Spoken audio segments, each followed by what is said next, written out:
The PNI A8020 car multimedia player with GPS and Android Bluetooth Wi-Fi is a modern solution for replacing the old 2-DIN dual-format car cassette due to the fact that it allows installation of GPS software.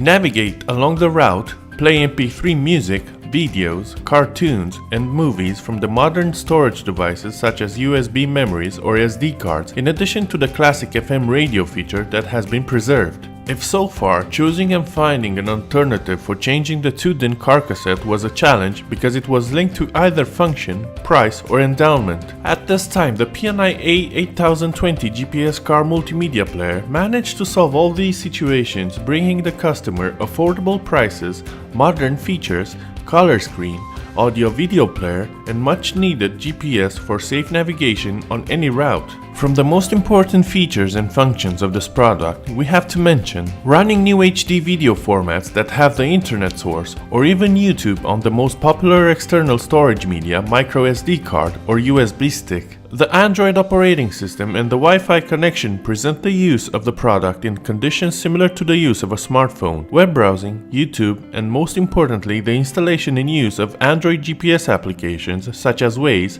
Here Maps, Google Maps, and others. The 7-inch color screen offers great convenience both in menu navigation and product use, as well as video playback or GPS navigation. Input and output camera video inputs allowing video transmission on monitors or head restraints mounted in a car for children or passengers. With the PNI A8020 multimedia player with GPS and Android, you'll be silently guided by navigation, with kids or in-car passengers watching videos, cartoons, or favorite movies on this modern multimedia device.